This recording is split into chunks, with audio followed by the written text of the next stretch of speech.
আজি মেংগো ৰসমালাই বনাইছিলো আৰু খাবলৈ ইমানেই বেছি টেষ্টি হৈছিল। গৰমৰ দিনত যদি এনে ধৰণে মেংগো ৰসমালাই বনাই খোৱা নাই তেলে ভিডিওটো একেবাৰে শেষলৈকে চাব। আসসালামু আলাইকুম, সকলোকে মোৰ অন্য এটি ৰেচিপি ভিডিওলৈ স্বাগতম জনাইছো।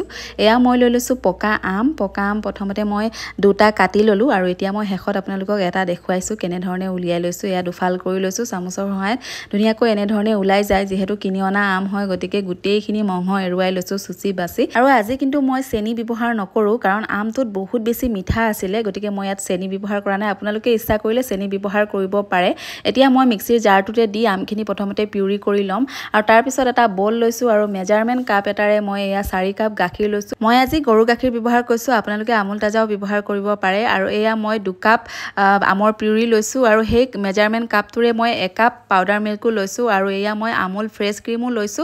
আমুল ফ্ৰেছ ক্ৰীমটো যেহেতু মোৰ আদায়ে হৈছে সেইকাৰণে মই এয়া যিমানখিনি আছিলে মাত্ৰ 2 চামুচ মান হ'ব, গতিকে মই 2 চামুচ মান ক্ৰীম লৈ লৈছো আৰু তাৰ পিছত মই ইয়াতে দিম কনডেন্স মিল্ক আৰু কনডেন্স মিল্কো মই মেজাৰমেন্ট কাপটোৰে 1 কাপতকৈ অকনমান কম দিছো। এয়া যেহেতু মই চেনি ব্যৱহাৰ নকৰো আৰু ইয়াতে কনডেন্স মিল্ক, পাউডাৰ গাখীৰ, আমত মিঠা সকলোখিনিত মিঠাই আছে, গতিকে মই চেনি ব্যৱহাৰ কৰা নাই। আপোনালোকে ইচ্ছা কৰিলে চেনিও ব্যৱহাৰ কৰিব পাৰে। আৰু তাৰ পাছতে মই এয়া মেজাৰমেন্ট কাপটোৰ সহায়তে মই ভাল ধৰণে মিক্স কৰি লৈছো। একেবাৰে স্মুথ এটা বেটাৰ ৰেডি কৰি ল'ম, মানে একদম মিল্ক শেকৰ নিচিনা। আৰু এতিয়া এইখিনি মই সাইডতে ৰাখি থম আৰু তাৰ পিছত মই আকৌ এয়া লৈছো এটা সৰু বাটিত আমৰ পিউৰি আৰু লগতে মই ইয়াতে দি দিছো ড্ৰাই ফ্ৰুটছ আৰু ইয়াতে দিছো 3 চামুচ মান ক্ৰীম। আৰু ইয়াতো কিন্তু মই চেনি ব্যৱহাৰ কৰা নাই, আপোনালোকে ইচ্ছা কৰিলে চেনি ব্যৱহাৰ কৰিব পাৰে, যিহেতু আমি মিঠাটো অলপ কমকে খাওঁ।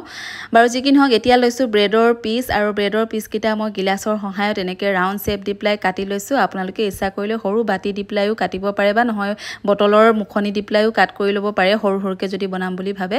আৰু তাৰ পিছত মই এয়া এখন ব্ৰেডৰ পিচ লৈছো আৰু তাৰ ওপৰতে এনে ধৰণে আমৰ পিউৰিখিনি ধুনীয়াকৈ লগাই দিছো আৰু এনে ধৰণে কৰিলে খাবলৈ বহুত বেছি টেষ্টি হয়। আপোনালোকে যদি বনাই খোৱা নাই এবাৰ এই গৰমৰ দিনত এই মেংগো ৰসমালাইটো বনাই খাবচোন আৰু মোক কমেন্ট বক্সত জনাবলৈ কিন্তু নাপাহৰিব। আৰু এইখিনিতে মই আপোনালোক সকলোকে বহুত ধন্যবাদ জনাম, কাৰণ আপোনালোকে ইমান দূৰৰ পৰা মোৰ ভিডিঅ' চাই আৰু মোৰ ভিডিঅ'সমূহত বহুত বেছি মৰম দিছে। আপোনালোক সকলোকে বহুত ধন্যবাদ। লগতে মই অনিমা গগৈক বহুত ধন্যবাদ জনাম, তেখেতে কৈছে গোলাঘাটৰ পৰা মোৰ ভিডিঅ' চাই আছে। আৰু গড়খালি কাঞ্চাকো বহুত ধন্যবাদ জনাম, তেখেতে কৈছে বেংগলোৰৰ পৰা মই আপোনাৰ ভিডিঅ' চাই আছো। আৰু লগতে মই নাবিহা বিকো ধন্যবাদ জনাম, তেখেতে কৈছে বা মই আপোনাৰ ভিডিঅ' লখিমপুৰৰ পৰা চাই আছো। আপোনালোক সকলোকে বহুত ধন্যবাদ আৰু বহুত মৰম।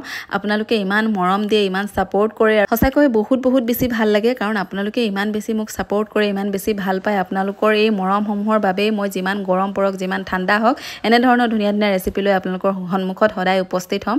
বাৰু যি কি নহওক, এয়া মই ব্ৰেডৰ ওপৰত ড্ৰাই ফ্ৰুটছ অকণমান দিলো, শুকান গোলাপৰ পাত দিলো, কেশৰ কেইটামান দি সজাই দিলো সদায় নিচিনাকৈ আৰু 2 ঘণ্টা ফ্ৰিজত ৰাখি এয়া মই ওলোৱাই আনিছো। আজি যিহেতু মোৰ ঘৰত আলহী আহিছিলে আৰু গতিকে মই মেংগো ৰসমালাই আলহীক খাবলৈ দিলো আৰু আলহীয়ে খাই সঁচাকৈ ইমানেই বেছি ভাল পাইছে।